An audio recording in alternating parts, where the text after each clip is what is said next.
პატარა საქართველოს და ესეთი არაერთი შემთხვევა გვაქვს წინა გადაცემაში გოგო გვყავდა სტუმრად, რომელიც თავის ბიძაშვილთან მუშაობდა და არ იცოდა რომ ბიძაშვილი იყო. ესეთი ხობერი შემთხვევა გვაქვს. ხო შეიძლება რომ ძალიან დიდი რისკის წინაშე ინცესტის წინაშე დადგება. და ევროპაში ბიძაშვილი და დედაშვილები საერთოდ არ არის ინცესტი. ამიტომ არა, ну ზოგადად თქვი, დიდი საშიშროების წინაშე. იქ ეს ინცესტი არ არის.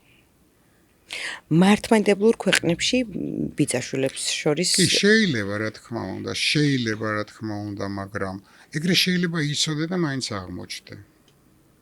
ხო. ხო, იმიტომ რომ მამა შენს ყავდეს უკანონო შვილი სადღაც, რომელსაც სულ სხვა გვარი აქვს. და ბიძაშვილი კი არ საერთოდ არავინ არ იცის ის რა არის. ეგრე ხო შეიძლება ისეთიც აღმოჩნდეს. გვარი გადაკეთებული რამდენი ტიპია, მაშინ ამიხსენით მისთვის იმ გვარს მნიშვნელობა არ ქონდა, რომელიც გადაიკეთა?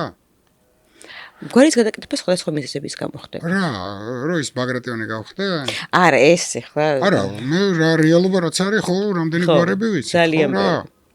ხო და რო ვიკეთებ მისთვის მნიშვნელობა არ აქვს. ესე იგი ნახე, იმისთვის ნაკლები ქონია მნიშვნელობა. ვიღაცისთვის მეტად. ამაში ხო ადამიანები განსხვავებულები არის. ხო და მე და თქვენ ხო საერთო კანონზომიერებას ვერ დავადგენთ, რომ ეს მისთვის მნიშვნელოვანია თუ არ არის მნიშვნელოვანი.